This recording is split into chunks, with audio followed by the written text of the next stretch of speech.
ভালো আছে জহিরুদ্দিন আকন। আমি আজকে যে ভিডিওটা নিয়ে যাচ্ছি কিন্তু দখল কি করবেন, যেমন দলিল পত্র সিরিয়াল অনুসারে আছে এবং আর যে রেকর্ড রয়েছে আপনি জমি কিন এবং দলিলের সিরিয়াল পত্র যদি থাকে তাহলে আপনার মানুষকে নতুন আইনে কিন্তু মামলা দিচ্ছে, যে আইনে আপনার নতুন আইন থেকে সংসদের ভিতরে আপনি ফেরত পাইতে পারেন। সেই বিষয় নিয়ে আমাদের সাথে আলাপ করতে পারেন।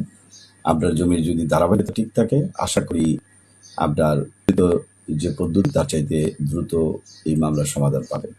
অনেকে আমার ফোন করেন যে নাম্বারটা কোথায়, আমার ময়মনসিংহ জেলার জজ আদালত সৈয়দ নজরুল ইসলাম চেম্বার, এছাড়া আমার কৃষ্ণপুর আলিয়া মাদ্রাসা মোড় 16/1 পাদ্রী মিশন রোড আলিয়া মাদ্রাসা মোড়ের চেম্বার, সেইখানে আপনি বন্ধের দিন সাক্ষাৎ করতে পারেন। ঈশ্বরগঞ্জ চৌকি আদালতেও আমার চেম্বার রয়েছে, সপ্তাহে 2 দিন সেখানে যাই।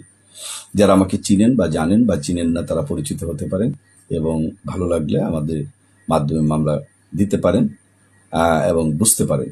যদি ভালো না লাগে তাহলে অন্য কোনো অ্যাডভোকেটের সাথে কথা বলবেন। কিন্তু মামলা যারা হয়রানির শিকার হচ্ছেন বিভিন্নভাবে সেসব বিষয় নিয়েও আমাদের সাথে কথা বলতে পারেন। ভিডিওটা খুব বেশি বড় করব না, আমার ফোন নম্বরটা দিব 0171192 যদি নাম্বার বন্ধ পাওয়া যায় হোয়াটসঅ্যাপ বা ইমোতে আপনারা যোগাযোগ করবেন। পরবর্তীতে আমি ফোন করে আপনাদের সাথে কথা বলার চেষ্টা করবো কখন আসবেন। ভিডিওটা শেষ করতে যাচ্ছি। সবার জন্য আমার জন্য দোয়া করবেন। সবাইকে ধন্যবাদ। Thank you.